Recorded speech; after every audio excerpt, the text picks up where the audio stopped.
வணக்கம். விஷ்ணு இரணியனை கொல்வதற்காக ஏன் நரசிம்ம அவதாரம் எடுக்க வேண்டும்? வாங்க தெரிஞ்சுக்கலாம். தேவர்கள் மற்றும் அசுரர்கள் பற்றிய கதைகளை நாம் நிறைய கேள்விப்பட்டிருக்கிறோம். அசுரர்கள் மனித குலத்தையும் தேவர்களையும் அவ்வப்போது துன்புறுத்துவதும், பாதிக்கப்பட்டவர்களை காக்கும் நோக்கத்தோடு இறைவன் மற்றும் இறைவி ஒரு அவதாரம் எடுத்து காப்பதும் பற்றி நாம் அறிந்திருக்கிறோம். அதுபோல் ஒரு அரக்கன் தன் சொந்த மகனை அழிக்க நினைத்து அவனே அழிந்த ஒரு கதையை நாம் இன்று கேட்க இருக்கிறோம். பகவான் விஷ்ணுவின் தீவிர பக்தனாக இருந்த காரணத்தினால் தன் மகன் பிரகலாதனை கொல்லத் துணிந்தான் அரசன் ஹிரண்யகசிபு. ஹிரண்யகசிபு பெற்ற ஒரு மிகப்பெரிய வரத்தை தாண்டி அவனை நரசிம்ம அவதாரம் எடுத்து விஷ்ணு பகவான் கொல்லும் அளவிற்கு பிரகலாதனின் பக்தி சிறப்பாக விளங்கியது. அவனை இறைவன் எவ்வாறு அழித்தார் என்பது குறித்து மேலும் அறிந்து கொள்ள இந்த கதையை தொடர்ந்து கேளுங்கள்.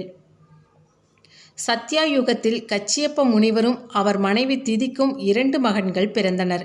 அவர்கள் பெயர் ஹிரண்யாசன் மற்றும் ஹிரண்யகசிபு.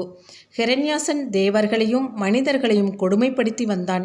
ஆகவே அவன் கொடுமையில் இருந்து மீண்டு வர மனிதர்களும் தேவர்களும் பகவான் விஷ்ணுவிடம் சென்று தங்களை காக்க வேண்டி முறையிட்டனர். பகவான் விஷ்ணுவும் காக்கும் கடவுளாக இருப்பதால் பன்றி அவதாரம் எடுத்து அவர்களை காத்தார். இதுவே வராக அவதாரம் என்று அறியப்படுகிறது. ஹிரண்யாசன் இறப்பால் தேவர்கள் மற்றும் மனிதர்கள் மேல் தீரா கோபம் கொண்ட ஹிரண்யகசிபு அசுரர்களின் படையுடன் தேவர்களை தாக்க வந்தான். தேவர்கள் ஹிரண்யகசிபு மற்றும் அவன் படைகளுடன் போராடினர்.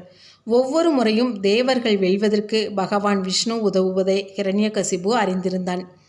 எனவே அவன் பிரம்மதேவரை நோக்கி கடுமையான தவம் இருந்து இறையருளை பெற விரும்பினான். இதனால் தன்னை மறந்து தன் ராஜ்யத்தை மறந்து கடுமையான தவம் செய்ய தொடங்கினான். இதற்கிடையில் ஹிரண்யகசிபு தன் மக்களை வழிநடத்தவில்லை என்பதை அறிந்து கொண்டார் இந்திர பகவான். இந்த தருணத்தை பயன்படுத்தி அசுரர்களை முற்றிலும் அழிக்க எண்ணினார் அவர். இதனால் தேவர்களுக்கு ஒருபோதும் எந்த ஒரு பிரச்சனையும் இருக்காது என்று நினைத்து அசுரர்களை தாக்கினார் இந்திர பகவான். அசுரர்கள் போரில் தோல்வியை தழுவினர். வெற்றியின் மமதையால் ஹிரண்யகசிபுவின் மனைவி கயாதுவை தூக்கிச் செல்ல துணிந்தார் இந்திர பகவான். ஆனால் பக்திமானாகிய அவன் மனைவியை நாரத முனிவர் காப்பாற்றினார். அவளுடைய கற்பை காக்கவும் வயிற்றில் இருக்கும் அவள் குழந்தையை பாதுகாக்கவும் தன்னுடைய ஆசிரமத்துக்கு அவளை அழைத்துச் சென்றார் நாரதர். கயாது ஒரு அதிபுத்திசாலியாக இருப்பதை அறிந்தார் நாரத முனிவர்.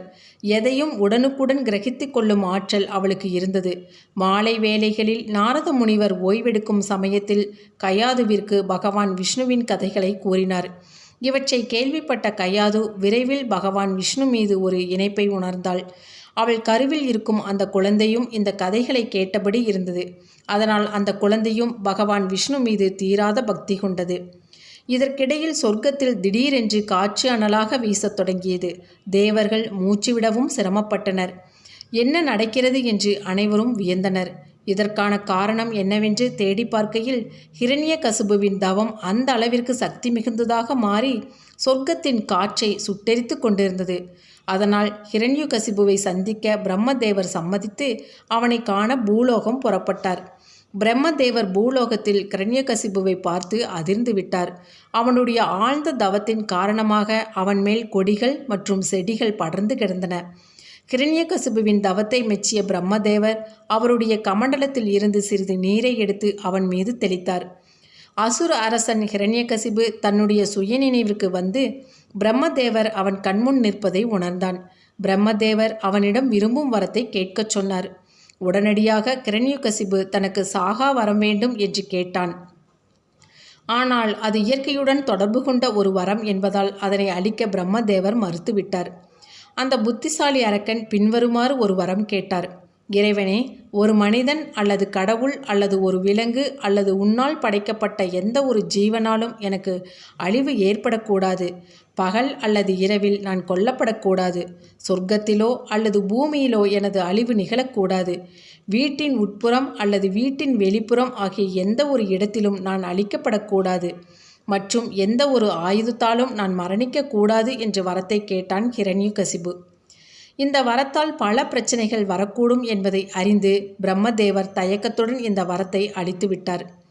இந்த வரத்தை பெற்றதும் ஒரு நொடி கூட தாமதிக்காமல் உடனடியாக சொர்க்கம் மற்றும் பூமி ஆகிய இரண்டையும் கைப்பற்றினான் ஹிரணியன். தன்னுடைய மனைவியை கண்டுகொண்டான் ஹிரணியன். ஆனால் அவனுடைய வன்முறையை கைவிடச் சொல்லி அவள் கூறிய அறிவுரையை கேட்க மறுத்தான். தேவர்கள் பகவான் விஷ்ணுவிடம் தஞ்சமடைந்தனர்.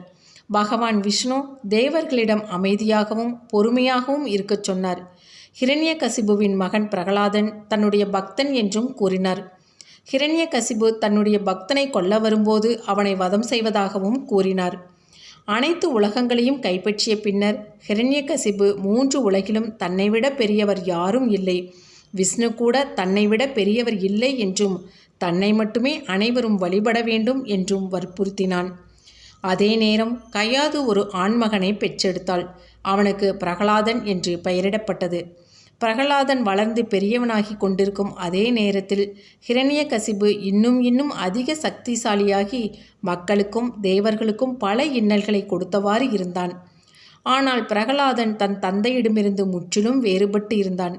அவன் தந்தை போல் மற்ற உயிரினங்களை துன்பப்படுத்தும் குணம் அவனுக்கு இல்லை. பகவான் விஷ்ணு மீது ஆதீத பக்தியுடன் விளங்கினான். அவரை வழிபட அதிகம் விரும்பினான். பிரகலாதன் மற்றவர்களிடம் மென்மையாகவும் அதிக அன்பு செலுத்துபவனாகவும் இருந்தான்.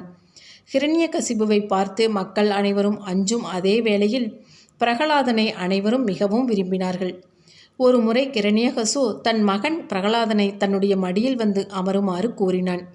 ஹிரண்யகசிபு தன் மகனின் தலைமுடியை வாஞ்சியுடன் கோதிவிட்டு, "நீ ஒரு அருமையான புதல்வன், உன்னுடைய பள்ளி வாழ்க்கை எவ்வாறு சென்று கொண்டிருக்கிறது?" என்று வினவினான். "தந்தையே" என்று அன்புடன் அழைத்த பிரகலாதன், கருமை நிற கடவுளான பகவான் விஷ்ணு மூவுலகையும் ஆட்சி செய்யும் ஒரே கடவுளாவார். அவரிடம் நாம் பக்தி கொண்டிருந்தால் அவர் எப்போதும் நம்முடன் இருப்பார் என்று கூறினான். மக்கள் அனைவரும் தன்னை மட்டுமே வழிபட வேண்டும் என்று விரும்பிய ஹிரண்யகசிபு தன் மகனின் பதிலால் மிகவும் ஏமாற்றமடைந்தான். தன்னுடைய சொந்த மகன் விஷ்ணுவின் நாமத்தை ஜெபிப்பதை நினைத்து வருந்தினான். அவனுடைய மனதை மாற்றுவதற்காக சுக்ராச்சாரியாரின் மகன் சாகு மற்றும் அமர்காவின் ஆசிரமத்திற்கு அனுப்பி வைத்தான்.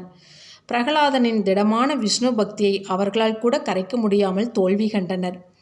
தன் மகனின் மனதை மாற்றுவதற்காக ஹிரண்யகசிபு மேற்கொண்ட எல்லா முயற்சிகளும் தோல்வியில் முடிந்தன. இறுதியில் தன் மகன் மீது கடுமையான கோபம் கொண்டு அவனை கொல்ல முடிவெடுத்தான்.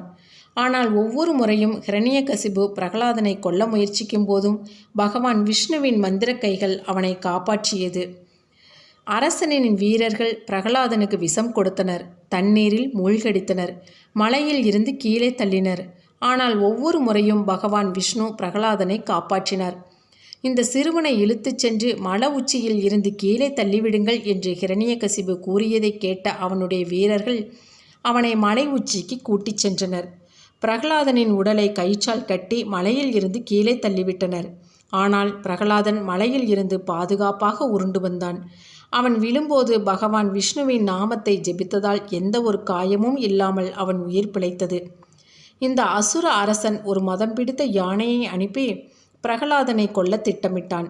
ஆனால் அந்த யானை பிரகலாதனை தனது தும்பிக்கையால் தூக்கி அதன் முதுகில் ஏற்றி அமர வைத்தது. ஒவ்வொரு முறை தோற்கும் போதும் ஹிரணியனுக்கு அவன் மகனை கொல்ல வேண்டும் என்ற கோபம் அதிகரித்தது. அதனால் இன்னும் கடுமையான தண்டனைகள் மூலம் அவன் பிரகலாதனை கொல்வதற்கு திட்டம் தீட்டினான். ஒரு நாள் அரசன் ஒரு நெருப்பு குண்டத்தை உண்டாக்கினான். தனது தங்கை ஹோலிகாவின் மடியில் பிரகலாதனை அமர வைத்து அந்த நெருப்பில் இறக்கினான். ஹோலிகாவிற்கு நெருப்பு தீண்டாத வரம் உண்டு என்பதால் ஹோலிகா உயிர் பிழைத்து பிரகலாதன் கொல்லப்படுவான் என்று நினைத்து அவன் அவ்வாறு செய்தான். பிரகலாதனுக்கு தன்னை சுற்றி நடக்கும் எந்த ஒரு சதியும் தெரியாது. எனவே அவன் தந்தை சொன்னபடி செய்தான். நெருப்பால் தீண்ட முடியாத வரம் பெற்ற ஹோலிகா நெருப்பில் இறங்கியவுடன் எரியத் தொடங்கினாள். அவள் செய்த பாவங்கள் நெருப்பாக மாறி அவளை எரித்தன. அவள் முற்றிலும் எரிந்து சாம்பலானவுடன் அந்த சாம்பலின் மத்தியில் ஒரு முடி கூட கருகாத நிலையில் பிரகலாதன் அமர்ந்திருந்தான். ஆனால் ஹோலிகா அழிந்திருந்தாள். தன்னுடைய மகன் எந்த ஒரு தீங்கும் நேராமல் காக்கப்பட்டதையும் தன்னுடைய தங்கை உயிரிழந்ததையும் தாங்கிக் கொள்ள முடியாத ஹிரண்யகசிபு ஒரு இரும்பு தூணை சூடாக்கி பிரகலாதனிடம், "இது சூடாக இருக்கும் இந்த இரும்பு தூணில் உன்னுடைய கடவுள் விஷ்ணு பகவான் இருக்கிறாரா?" என்று கேட்டார். ஒரு நிமிடம் கூட யோசிக்காமல் பிரகலாதன் ஓடிச்சென்று கொதிக்கும் அந்த தூணை ஆற தழுவிக்கொண்டான். மிகுந்த வெப்பத்துடன் இருக்கும் அந்த தூண் பிரகலாதனை எரிக்கவில்லை. கோபமற்ற ஹிரண்யகசிபு உக்கிரமாக அந்த தூணை தனது தண்டாயுதத்தால் தாக்கினான். அங்கு இருந்தவர்கள் அனைவருக்கும் ஒரே ஆச்சரியம். அவன் ஓங்கி தாக்கியவுடன் அந்த தூண் இடியோசையுடன் பிளக்கப்பட்டு அதில் இருந்து விஷ்ணு பகவான் நரசிம்மர் வடிவத்தில் வெளிவந்தார். அவர் உடலின் ஒரு பகுதி சிங்கத்தை போன்றும் மறுபாதி மனிதரை போன்றும் இருந்தது. அவர் தலையில் நீளமான முடி படர்ந்திருந்தது. அவர் முகத்தில் பெரிய மீசை இருந்தது. அவருடைய பற்கள் கோரமாக இருந்தன. அவருடைய கை விரல்களில் கோரமான நகங்கள் இருந்தன. ஹிரண்யகசிபுவிற்கு அவன் இறப்பு குறித்த முதல் வரம் நினைவிற்கு வந்தது. மனிதனும் இல்லாமல் மிருகமும் இல்லாமல் இருக்கும் ஒருவர் தன்னை கொல்ல வேண்டும். மேலும் அது அந்தி சாயும் பொழுதாக இருந்தது. பகலும் இல்லாமல் இரவும் இல்லாமல் இருந்த நேரம். இறப்பு குறித்த அவனுடைய இரண்டாவது விருப்பம். ஹிரண்யகசிபு தண்டாயுதத்தால் நரசிம்மரை தாக்கினான். ஆனால் நரசிம்மர் அதனை வேகமாக தள்ளிவிட்டார். நரசிம்மர் ஹிரண்யகசிபுவை பிடித்து இழுத்து தனது தொடையில் கிடத்தினார். அந்த அரசவையின் வாசற்படியில் அமர்ந்து அவருடைய நகங்களால் ஹிரண்யகசிபுவின் உடலை கிழித்தார். அந்த இடத்திலேயே அசுர அரசன் ஹிரண்யகசிபுவின் உயிர் பிரிந்தது. அவனுடைய இறப்பு குறித்து மூன்றாவது விருப்பமான வீட்டிற்கு வெளியிலும் அல்லாமல் வீட்டிற்கு உள்ளேயும் அல்லாமல் வாசற்படியில் அவன் உயிர் பிரிந்தது. ஹிரண்யகசிபுவை கொன்ற பின்னும் நரசிம்மரின் வெறி அடங்காமல் காண்பவரையெல்லாம் கொன்றார் நரசிம்மர். இதனை கண்ட கடவுள் அனைவரும் சிவபெருமானிடம் சென்று இந்த வன்முறையை நிறுத்துமாறு வேண்டினர். சிவபெருமான் வீரபத்திரர் மற்றும் பத்ரகாளி ஆகிய இருவரையும் அனுப்பி நரசிம்மரை நிறுத்தும்படி கூறினார். ஆனால் நரசிம்மர் அவர்கள் மீது பாய்ந்தார். அவர் பகவான் விஷ்ணு என்று அறிந்த வீரபத்ரரும் பத்ரகாளியும் அவரை எதிர்கொள்ள முடியாமல் சரணடைந்தனர். நரசிம்மர் அவர்கள் இருவரையும் கொல்ல முற்படும்போது சிவபெருமான் ஒரு மிகப்பெரிய இராட்சச பறவையாக 1000 கைகள் கொண்ட நரமாமிசம் உண்ணும் ஷரபா வடிவத்தில் நரசிம்மர் முன் தோன்றினார். சரபா தனது இறக்கையால் நரசிம்மரை கீறி அவரை நினைவிழக்கச் செய்தது. பிறகு அந்த இடத்தில் இருந்து நீண்ட தூரம் நரசிம்மரை தூக்கிச் சென்றது. தன் தவறை உணர்ந்த நரசிம்மர் சிவபெருமானிடம் சரணடைந்தார். பிறகு நரசிம்மரின் மண்டை ஓட்டை தனது கழுத்தில் ஏற்கனவே அணிந்திருக்கும் மண்டை ஓட்டு மாலையில் சேர்த்து தனது கழுத்தில் அணிந்து கொண்டார் சிவபெருமான். செய்ய இயலாத விஷயத்தின் மீது நம்பிக்கை, துன்புறுத்தல் மீது வெற்றி, தீமை, அழிப்பு போன்றவற்றின் ஒரு சின்னமாக பார்க்கப்படுவது நரசிம்மர் அவதாரம். வெளிப்புற தீங்கை மட்டும் அளிப்பவராக இல்லாமல் அவர் ஒரு மனிதரின் உள்ளம், பேச்சு மற்றும் மனதில் உள்ள தீங்கையும் அளிப்பவராக இருக்கிறார்.